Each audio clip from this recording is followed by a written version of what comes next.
Good afternoon, everyone. I'm Tomiko Brown-Nagin, Dean of the Harvard Radcliffe Institute. I'm pleased to welcome you to this afternoon's Radcliffe on the Road program titled Artists Surviving and Thriving in Recent Times. The Radcliffe on the Road series shares the interdisciplinary exploration and discovery that happens at the Institute with Radcliffe and Harvard alumni and friends around the country. I'm looking forward to actually being back on the road very soon. But in the meantime, I'm glad that this virtual forum allows us to share the work of the Harvard Radcliffe Institute with all of you. And let me extend a special welcome to members of the Radcliffe Dean's Advisory Council and the Schlesinger Library Council, the Radcliffe Institute Leadership Society, the Radcliffe Associates Program, and the Anne Radcliffe Society. Your generosity keeps Radcliffe programming, exhibitions, and collections free and open to the public, and we thank you. Before we begin, I'd also like to share a bit about the Harvard Radcliffe Institute for those who aren't already familiar with our work. If you're joining a Radcliffe program for the first time, welcome. We're glad to have you. Radcliffe is one of the world's leading centers for interdisciplinary research and exploration. A pillar of the Institute is our residential fellowship program, which welcomes 50 exceptional individuals to Radcliffe Yard each year to pursue bold projects that advance knowledge and understanding. Novelists, playwrights, filmmakers, musicians, and dancers work alongside biologists, historians, physicists, social scientists, lawyers, and more. The Radcliffe Fellowship fosters a dynamic community that generates innovative methods, path-breaking scientific discoveries, solutions to urgent social problems, and illuminating art, as our program today highlights. The arts are integral to our work as an institute for advanced study. Artistic creation can push us to engage complex questions and issues and can reflect or shape our collective experiences. The arts enable us to consider perspectives different from our own, seeing the world in new ways. And as the past 2 years have underscored, the arts play a vital role as people process and endure profound personal and societal challenges. This moment, the confluence of a pandemic, a racial reckoning, and economic disruption have also been an especially difficult time for the arts and the institutions dedicated to them. The pandemic shuttered performance centers and limited large gatherings with severe consequences for the sector. Important questions have emerged about equity, access, and how we engage with the arts and with one another. Our event today gives us the opportunity to hear directly from 2 artists about the challenges and opportunities of the last 2 years. Now, let me briefly introduce our speakers. Ifeoma Fafunwa was the 2017-18 Mary Bunting Institute Fellow here at Radcliffe. A social impact theater maker, Ifeoma's work focuses on women's empowerment and gender inequality. She's the founder and creative director of iOpenEye Africa, a Nigerian nonprofit production company using performance art to drive social change. She co-wrote and directed the stage play Hear Word, which has been performed around the world, including at the American Repertory Theater at Harvard University. Ifeoma has been a Director's Fellow at the MIT Media Lab and a Fellow of the Aspen Global Leadership Network, and she received the McNulty Catalyst Prize in 2020. Jin Lee was the 2018-19 Catherine A. and Mary C. Gellert Fellow at Radcliffe. She's the author of the acclaimed novels Free Food for Millionaires and Pachinko, which received numerous honors and was a finalist for the National Book Award. Her writing has appeared in many prestigious outlets, and in addition to her Radcliffe Fellowship, she's received fellowships from the Guggenheim Foundation and the New York Foundation for the Arts. Men is writer in residence at Amherst College, and she serves as a trustee of PEN America, a director of the Authors Guild, and a member of the National Advisory Board of the Immigration Initiative at Harvard. Ifeoma and Min's conversation will be moderated by Jinah Kim, the Johnson-Kulukundis Family Faculty Advisor in the Arts at Radcliffe, as well as the George P. Bickford Professor of Indian and South Asian Art in Harvard Faculty of Arts and Sciences. At Radcliffe, Jinah curates contemporary art exhibitions and works to advance the Institute's broad arts programming. She's a scholar of the arts and architecture of South and Southeast Asia, and her most recent book is Garland of Visions: Color, Tantra, and the Material History of Indian Painting. Following their discussion, we'll open the virtual floor to audience questions. You can use the Q&A feature on Zoom to submit your questions at any point during the program. We just ask that you please keep your questions brief so we can address as many of them as possible. And with that, I'm pleased to give the virtual floor to Jinah Kim. Thank you, Dean Brown-Nagin. It's a pleasure to be here. I would like to extend a warm welcome to everyone joining us today and to our two speakers, Ifeoma and Min. Thank you so much for taking the time to be with us this afternoon. So we have much to discuss, so let's get started. So Ifeoma and Min, nearly 2 years ago to this date, actually, the world shut down and COVID-19 was declared a global pandemic. So can you take us back to what you were working on in March 2020 and share with us how your work has evolved as an artist over the last 2 years? So Min, let's start with you. Hi. So it's really an honor to be here. I'm really delighted. I can't believe you guys are here when you don't have to be, and to have one more Zoom conversation. I also want to congratulate Tomiko on her book. There you go. Just came out. And awesome. The reason why I bring her book up is because she was working on it at the same time I was working on my book, but she finished before me, and I'm really, really happy for her. So I'm hoping that she'll be my role model. A couple of things. I think in 2020 and before then, when I was there at Radcliffe, I was working on a novel called American Hagwon, which I'm still working on. And I think that the pandemic has really kind of shifted the way I was thinking about many, many things, because, well, for me, the thing that's become most stark is actually global inequality of income. And the pandemic has exposed so many seams in our society in a neoliberal context of how things are so deeply unfair for people of color, for Black people, for Indigenous, as well as, and I want to say one more thing about women. I think the thing that we don't cover enough is how gender has been so exposed to determine our lives. And of course, at the Radcliffe Institute, this becomes even more of a pressing issue. So how does that affect my work? Well, I write about social issues. So of course, everything has to change. And it's given me a greater sense of responsibility of what I can say. So I'm working on that. I found more people to interview. I'm about halfway done. How has a pandemic changed my work? Well, I think the fact that I couldn't turn my microphone on until I was cued again is a really good indication of the fact that technology is something that I've had to really integrate into my life more and more as we have more technology to use in order for us to have greater access, but also in order for artists to adapt. And I'm not quite sure if all artists are capable of doing those things. And I'm really trying. As a middle-aged person, I'm really trying. So those would be my primary answers. Thank you, Min, and for sharing your sort of story. And Ifeoma, can we hear from you? Can you share with us your story since the pandemic, since March 2020? Yes. Hello. So, hi. Congratulations on the book, Tomiko. March 2020 was for me a great time because a lot had happened in 2019.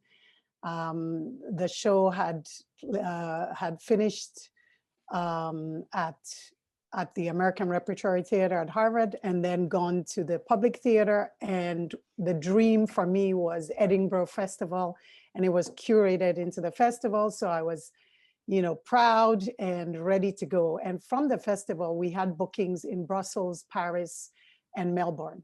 And I just thought, okay, this is moving. And all that got canceled with COVID.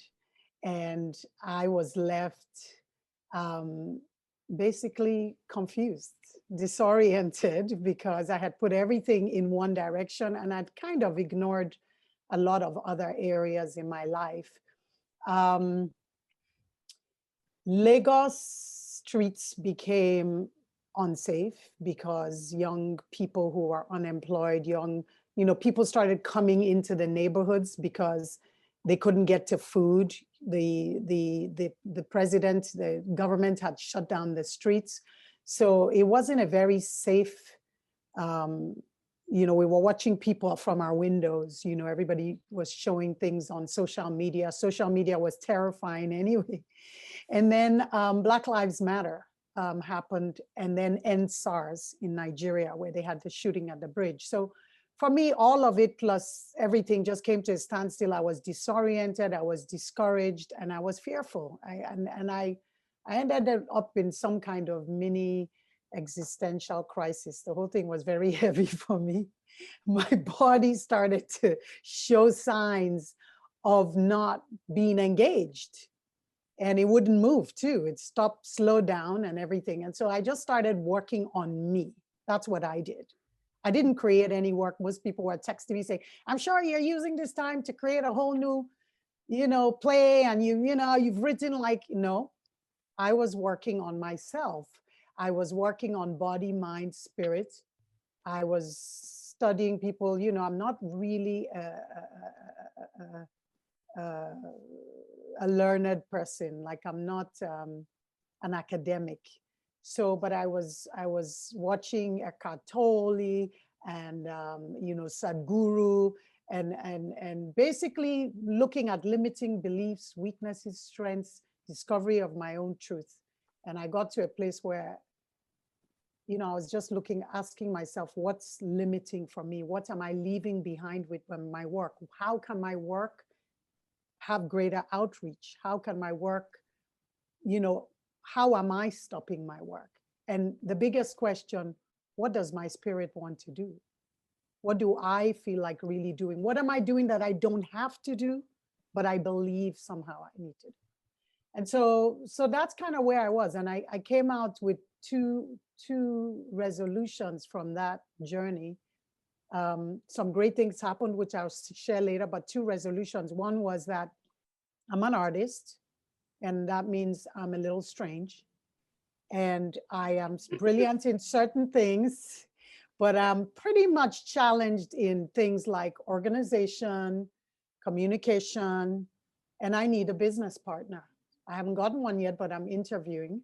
And the second thing was that I am going to embrace that handicap, and I am going to be unapologetically an artist from this year, 2022. So that's where I am. Watch out. I love it. Well, I think a couple of themes already came out as you responded. So, I mean, one of the things I sort of will pull out is that both of you really engage with pressing social issues in your work. And I think you're already sort of insinuating at the ways that this, like what has happened over the past 2 years during the pandemic and how sort of those events and under the pandemic condition have changed your perspective on the role of art, role of the arts and the responsibilities of artists in our society. I mean, I know you already started talking about it, so wonder if you can sort of elaborate further on your thinking in relation to what you're currently working on, perhaps, or what you have been working on during the past 2 years. So, Min, you want Sure. to?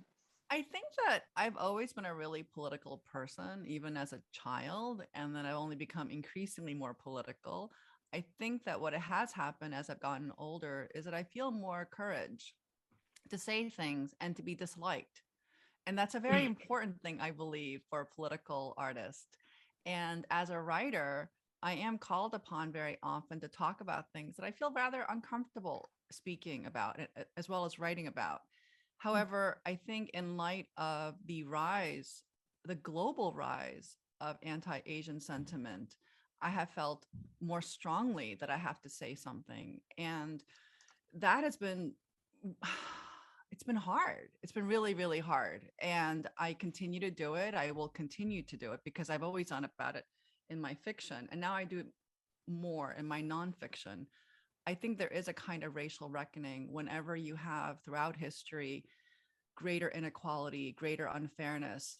What ends up happening is we look for scapegoats. And that's something that's happening in the past 2 years with the pandemic. And it's really heartbreaking for me. But I think that rather than sink into despair, I've decided that I'm going to take more action. So I do that, but it does take real time. And I think that for an artist, that is her most valuable commodity. Time, yes, indeed. Ifeoma, would you like to add to the sort of what you have learned from the past 2 years in terms of sort of working with social issues in your work? Yes, and in terms of where we are now and how much the internet is a part of life, I was reluctant at first to engage because I'm touchy-feely and the theater is so present and live. But I realize now that I will go online. Some of the things that began to happen actually were projects that were inspired by my work. So I'm now actually in Amsterdam, sitting on panels. Somebody made a film, which, you don't think that these things might sort of move, but the film has been chosen in festivals. So, so that's digital. Yeah, and that's digital. And it reaches, it goes on, live theater, you work so hard and then it disappears, but that's the magic of it. But then I'm looking at this digital film about, some of the work that we do, in a community in Nigeria. And I'm thinking, wow, yeah, it was work, but this lives on and people can watch it in Finland or in a village in Kwara State, so so I'm now beginning to look at digital media, creating work, and I've realized that I have actually met somebody here. There's a whole new craft that's developing, very interesting, where plays are being shot for digital consumption. So instead of the thing where you watch the play and it was just one camera, now they have like moving cameras and several cameras and the plays. Yeah, so this is where I'm looking. It's very exciting. Yeah, so more dissemination of the live theater. That's really, really exciting. Yeah. So I think I'm going to pick up on something that Min has already said. So it's interesting to hear both of your sort of share your experience as artists so far, and especially as women artists, right? In academia, there have been reports of the pandemic affecting women disproportionately worse than men, and that male academics started producing more publications and research, while female academics suffered greatly in terms of their research outputs. And I wonder if you can sort of share your thoughts on, and do you think the same goes for women artists, and especially when they're parents, I guess, and maybe you can sort of tell us from your experience of the past 2 years. Maybe Ifeoma, do you want to sort of comment on this first? I think let Min start. Min's okay. I just spoke. All right. Let me hear what Min has to say. Okay, sure. Well, absolutely. I want to talk about this because it's so very important to me. I think that we have lost so many woman power hours of creativity during the pandemic. Our work, our excellence, our professionalism, our advancement has been really hobbled, and there isn't enough attention on this issue. And I think that all of us who are here have to say, no, this is not okay. The very idea that we had schools shut down or to go online, and that parents, mothers, primarily mothers, had to become not only just workers, but educators, as well as to pull their second, third, and fourth shifts. It ended up making women not just exhausted, but paralyzing them. So when it comes to art, a subject and a discipline, a real craft, which most people have very little respect for, So for you as a woman artist to assert, hey, I deserve to have my time, my space. And I think that Ifeoma mentioned all the important existential and metaphysical qualities of being a creative person really well. In order for her to assert that, it takes enormous audacity. I mean, almost like a creative genius to be able to say, yes, I'm entitled to my time. And I think the pandemic has said, no, you don't have time, because you have to do what is most urgent and what's in front of you, and not just take care of your children, but also your parents, elders. And that became something that women really had to pay for. And I'm going to argue that BIPOC women had a much greater price, especially compared to wealthier non-BIPOC women. I mean, of course, poor white women are equally, completely damaged by the pandemic. Yeah, thank you. Ifeoma, Yeah. you wanted to Yeah. share more? Well, I was very, Min just talked about the whole online schooling thing. I think that was what really hit me the most, because I knew all along that it was the wrong move, and that my children, I should have taken my children away to a farm somewhere, and they should have just learned how to feed chickens and do something practical, because none of them were learning anything online. And that went on for a year and a half, you know. So, but as far as women, I think it was a man's year online. I mean, the year and a half, I just saw a lot of men online talking, fighting, you know, political. It just went on and on.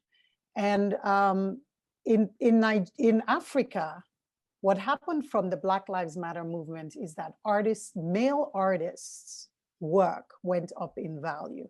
I don't know if you got Christie's, Bonhams, African male artists' work went way up. Yeah, like some 10 times their value.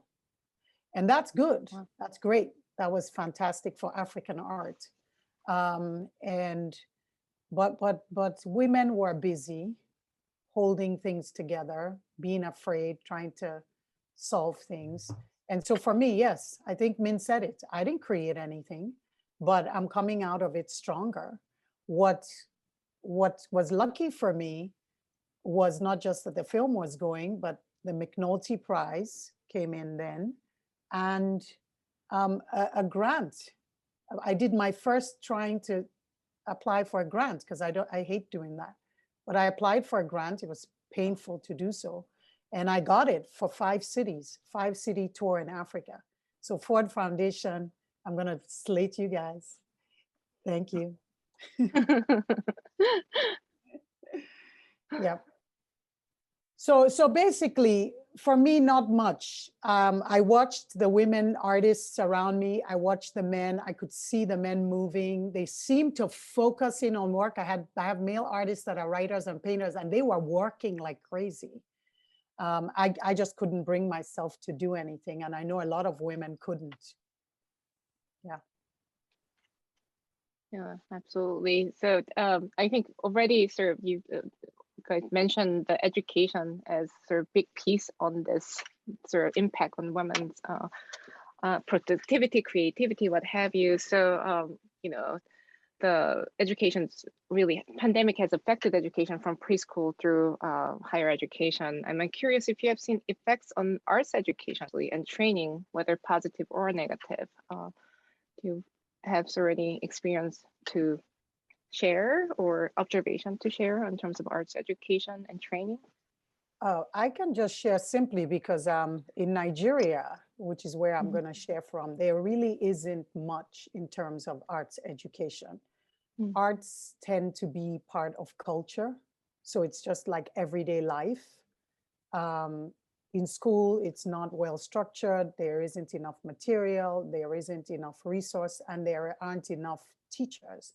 So it didn't change anything. In fact, probably people got more arts education staying home.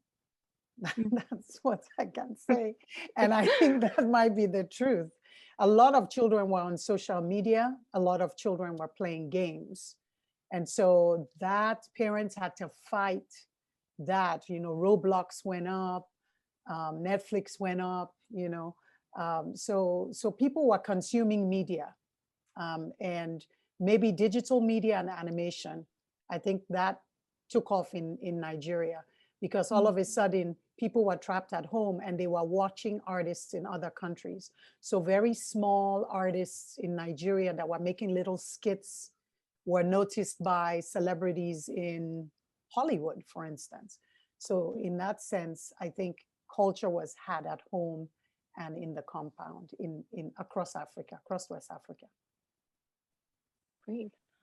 Min, would you like to comment on the sort of education? It's interesting about arts education, because I'm a writer, and one of the things that I tell my students is the most important thing you can do is read.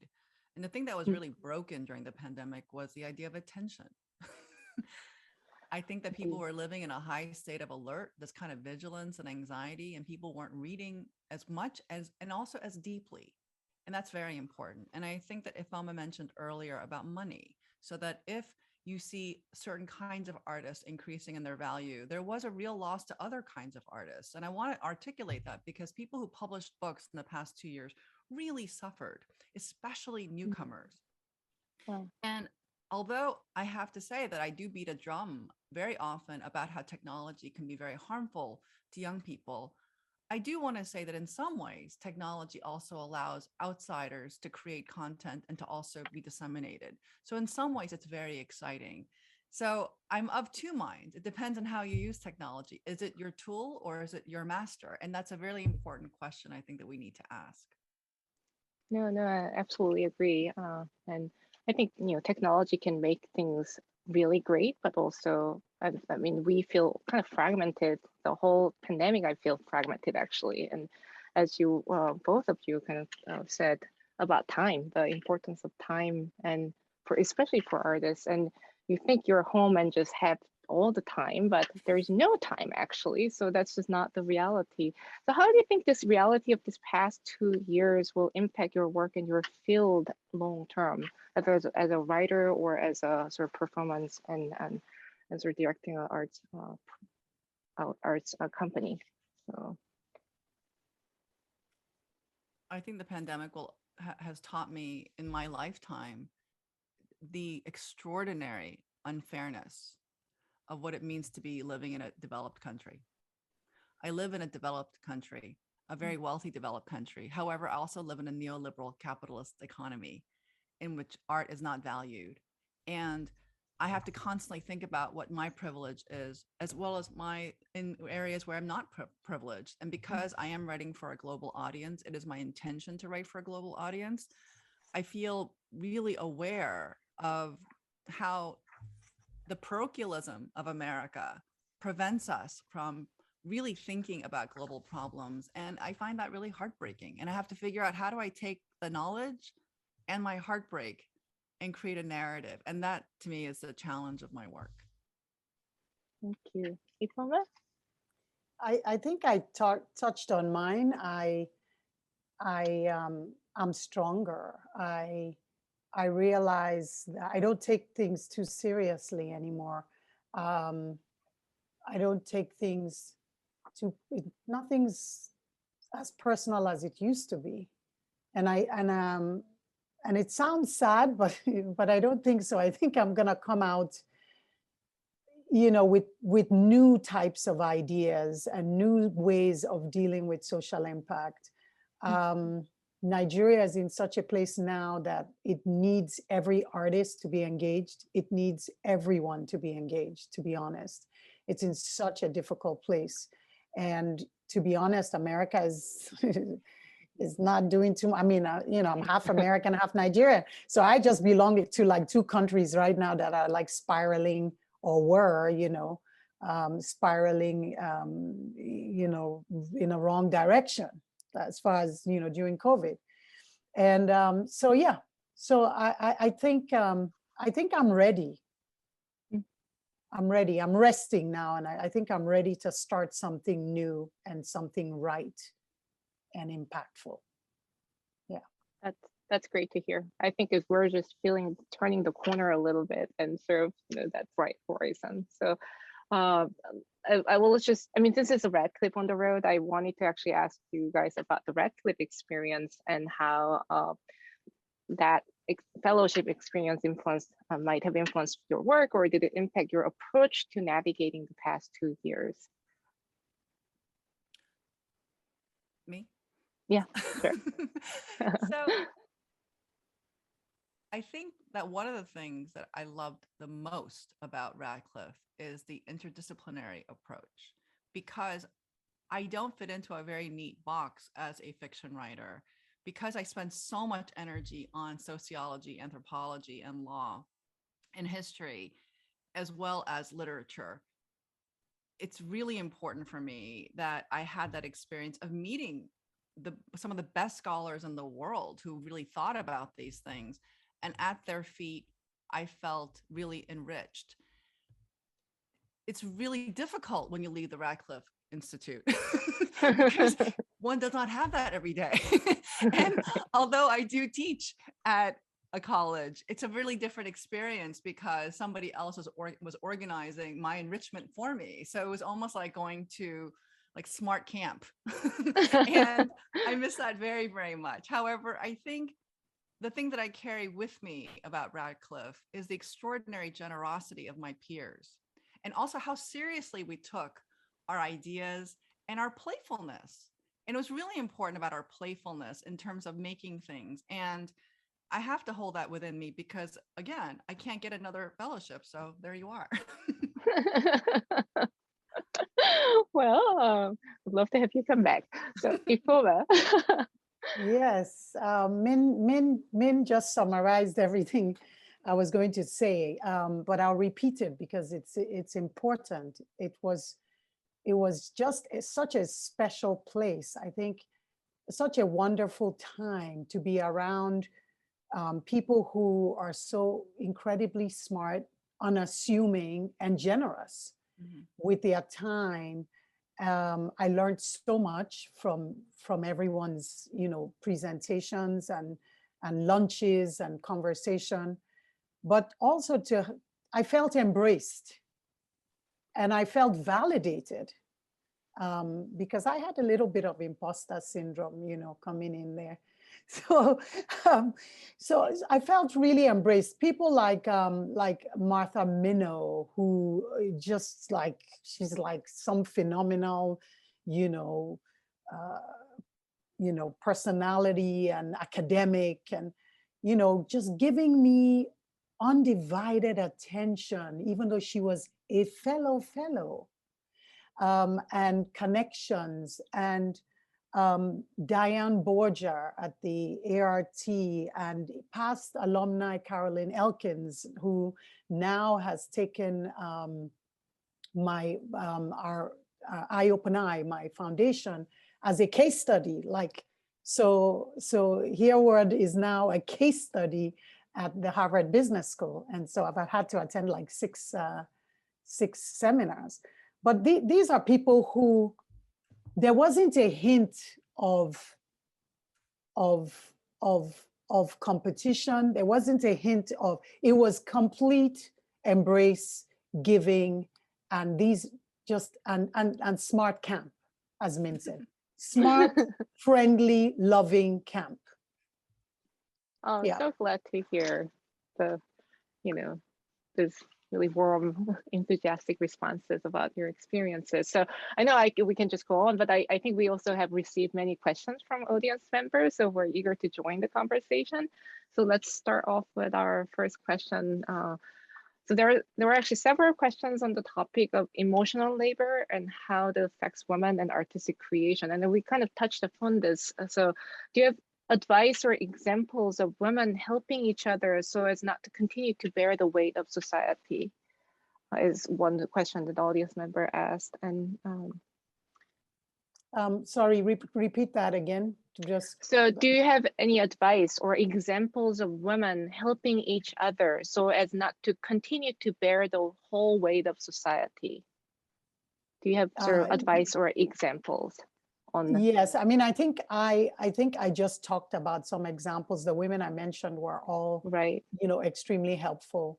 But I do want to just talk about the backside of that because it's the work I do in Nigeria. In every society, the patriarchal threads have been to divide women, to be threatened by women who are more intelligent, or women who are bosses, or because the woman who's a boss is always going to be a bitch, right? Or a woman who's younger, because she might take your husband, or the woman who's who's more attractive. And the work I do is to expose where that came from, because men can make deals just by sitting in a room having drinks and or watching a game, and the deal's settled. And women have to kind of like, you're scared to get into the room with another woman, to collaborate. But it's only through collaboration that we can get anywhere. And truly and honestly, the world is changing because there are like 12 female presidents right now. But honestly, the big leaps in my life have come from women. That's the truth. Thank you, Ifeoma. Min, would you like to share any advice or examples for us? Sure. I think that I love this term emotional labor. Yeah. Because attention is emotional labor. And I think anthropologists, cultural anthropologists talk about this idea of reproductive labor. And that is something that all mothers do. What I find interesting is that even if you're not a biological mother of somebody else, women tend to do this reproductive labor, not only just with their own children or at their work, but with each other. So I'm a big believer in sisterhood. I believe in collaboration. And I think it's really exciting to think about it in terms of reproductive labor, because it's not just emotional labor that we expend and we don't get anything out of it. If it's reproductive labor, which means that we generate something else. And I think when I think of it that way, then I don't feel just exhausted. Because sometimes when we're asked to do so many things, you kind of think, oh, am I just giving and I'm not getting anything back? Whereas sometimes like I think, oh, I planted a seed here and I forgot about it. And then later on, it turns out that it grew into something else. When I think about emotional examples that have been powerful to me is that during the election, to see the work of Stacey Abrams in Georgia and how she basically saved America, in my point of view, and the Democratic Party. And so she took something that was really difficult. She had an election stolen from her, and yet she still galvanized and took that experience and made it into something important, not just for the state of Georgia, but for Americans. And that really inspired me. Great, thank you. And so there is a question about grief and art, actually. I think the pandemic brought so much grief, whether medical or racial. So can you speak about how you process grief from the pandemics, whether medical or racial, and how that impacted your art process and how what you produced, actually? So that's one of the question about grief and art. If you would like to comment on that. Min? Sure. Yeah, Min, yeah. So we've lost almost 1 million people in America from COVID. I lost my uncle from COVID. And in order to make sense of this loss, because I could not attend his funeral, I could not visit him when he was ill because he was in a facility which was under lockdown, I wrote an essay for the New York Times.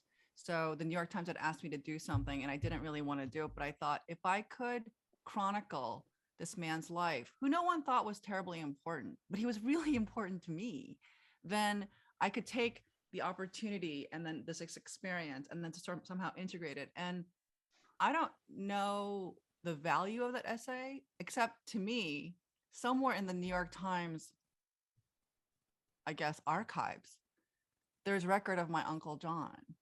So, and he's somebody that I lost during COVID. And then it makes sense that everything that I've learned, I could learn how to use to create my own primary documents. So that was very powerful for me. Thank you. Ifeoma? Yeah, for me, I went into different mediums that I probably wouldn't have gone into if, because in response to people's grief or in response to people's limitations, I realized that I started helping with, clothing, which, like costume design, or for my nephew who was to be married during COVID, set the date and all the guests were set. People had bought tickets and they couldn't get there. I made a video from a collection of everyone sending a message in their wedding gear, and so I think there were spontaneous, small, creative spurts of expression, and even wrote poem. I wrote a poem about someone, and that just happened. And so I think it was allowing those things to happen, and they didn't have to be showcased, like Min did.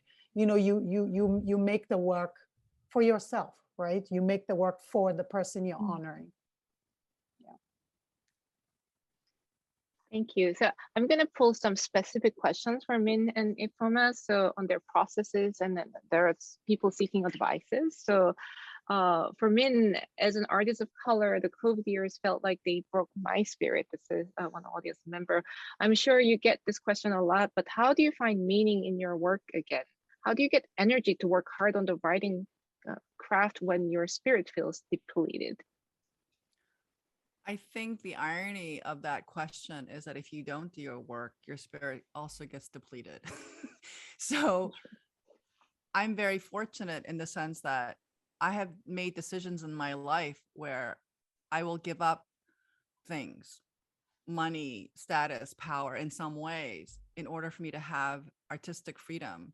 So I choose projects that are deeply important to me. And if they weren't important to me, I wouldn't do it. So if you ever see anything that I do, it's because I chose to do it. I didn't have a gun held to my head. I think that's very important advice to give to anybody who's a writer or an artist, because sometimes we feel like we have to do things for the sake of prestige or acceptance. And I have decided that I will do the things that I really, really care about, the things that will answer the questions of my soul. And at the risk of sounding ridiculous, that gives me a lot of energy. I totally understand though. Oh, thank you. For Ifeoma, actually, so an audience member says, I relate deeply to the feeling of being about to be ready to make work after COVID. So how do you tend to your other obligations and your work at the same time as we sort of move into the next, I guess, around turning the corner from the pandemic? Let's hope. Yeah, so COVID did give me a chance to think about structure and plan. And so what I've decided to do and what I'm starting to do now is to actually carve out in the year periods of time where I am alone or I can get away from home. And I have an agreement with my husband that, twice a year I can travel somewhere to make work, or I can carve out space, a separate space, because the truth is I've pretended that I can work at home, but I really can't work at home. And it's not just that my children are in and out and there's always stuff happening there. It's the memories also of what happened in the home. So unless I'm going to change houses, I need to work elsewhere. So so that's what I've done. You can plan for the times, build around the times. As Min said, do what's important to you. What does your spirit say? So that way nothing can pull you back. It's hard, it's going to be hard to pull you back. And two, schedule the time and the people you need. Take time to make it happen so you can make that work. Thank you. That's great. So I will pull another question for both of you. So how might art creation and community collaboration begin to repair our social fabric, both locally and globally? How can we support constructive discourse on racist violence without reinforcing this anti-Black and anti-Asian narratives.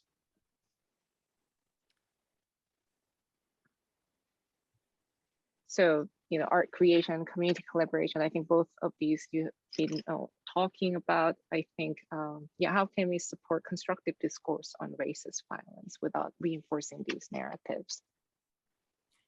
One of the things that I'm doing right now, literally like right now, is I'm writing a very long essay about what's going on with anti-Asian racism. And it's a really tricky topic because there's been a kind of narrative that makes it seem as if Blacks are the ones who are attacking Asians, when in fact, statistically, it's more white people attacking Asians. But the thing that people don't like to talk about, it's usually men attacking women of all races. And I am willing to say those things because it's in the atmosphere. And I think that our unwillingness to broach those conversations is actually it's actually impeding progress.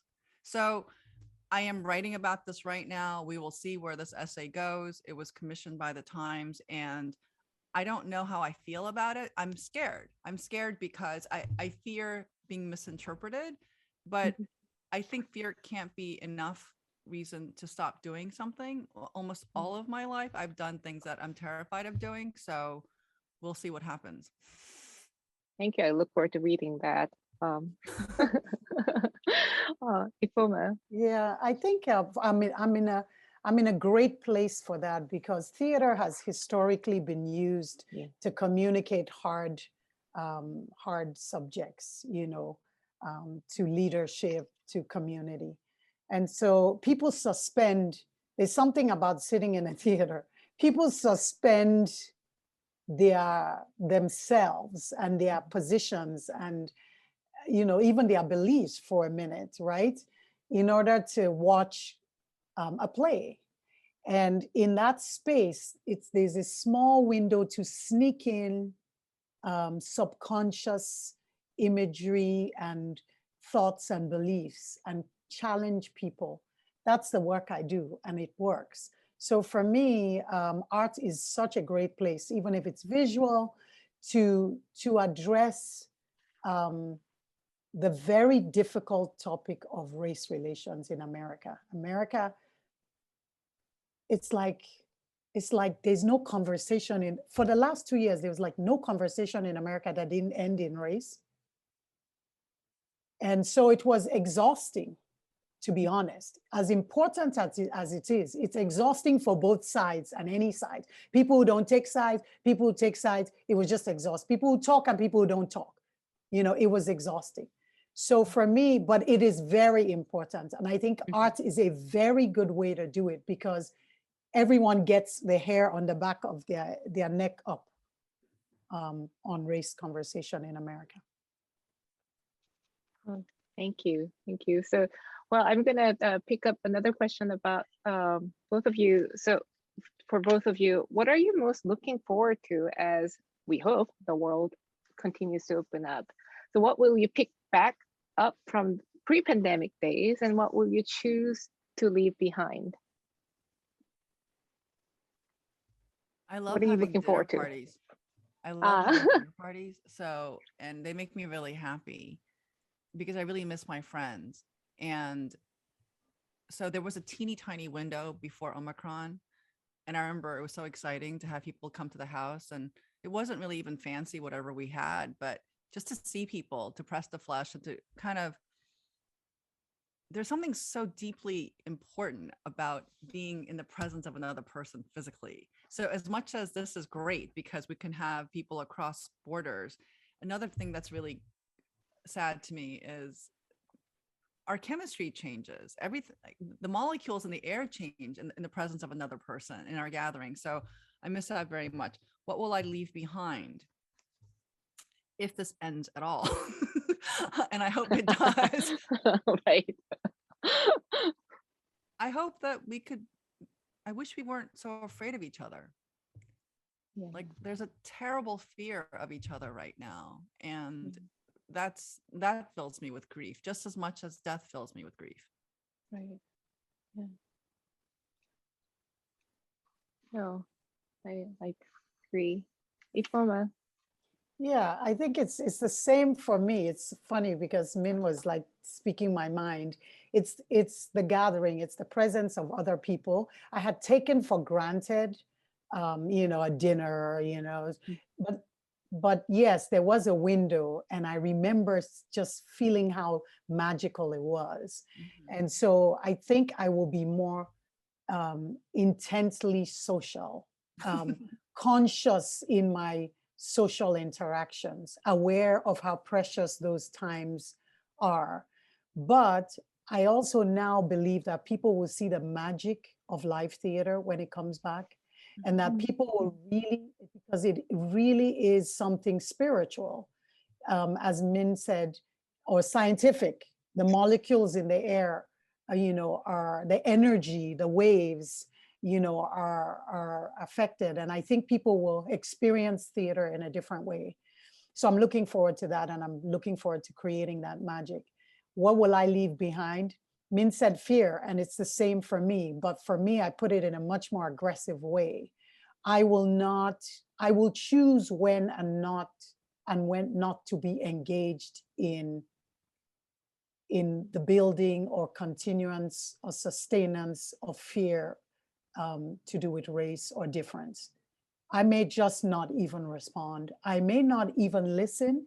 And it may seem like I don't care, but I only have a certain amount of years left to live.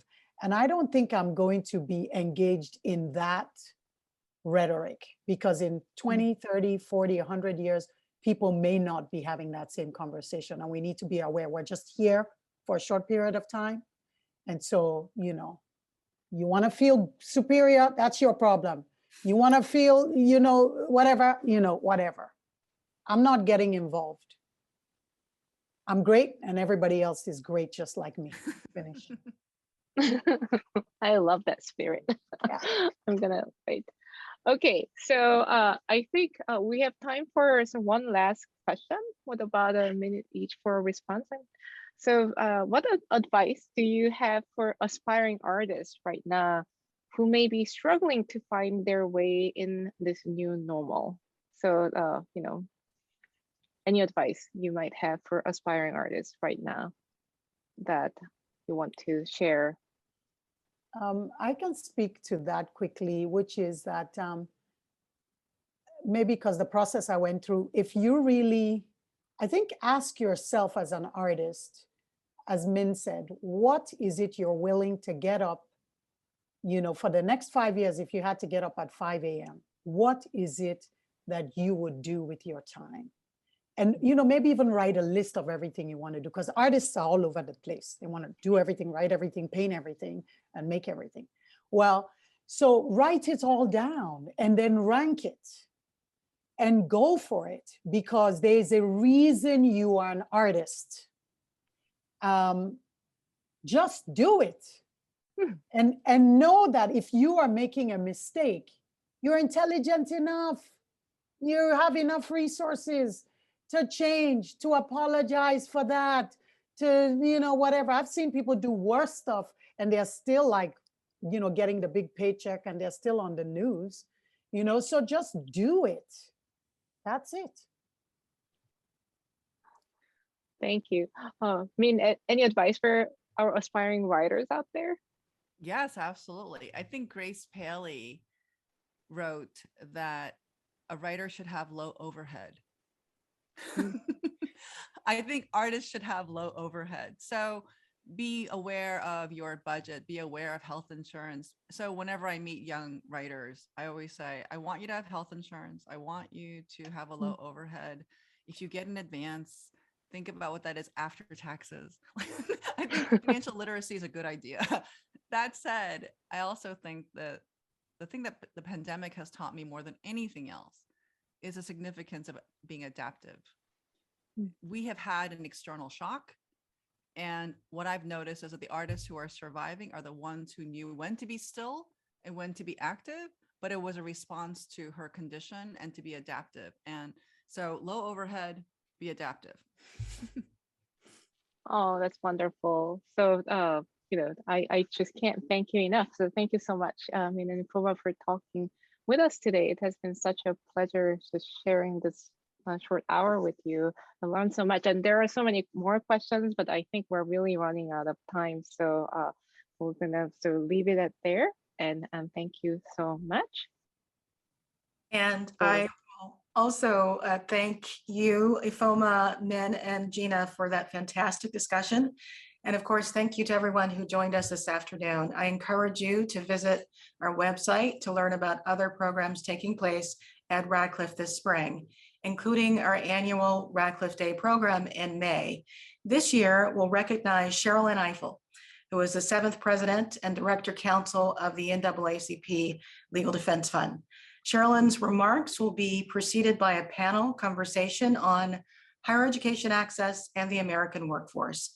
I invite you to visit Radcliffe's website to register to join us in person in Radcliffe Yard or virtually via live webinar. Thank you again for joining us this afternoon, and have a wonderful evening.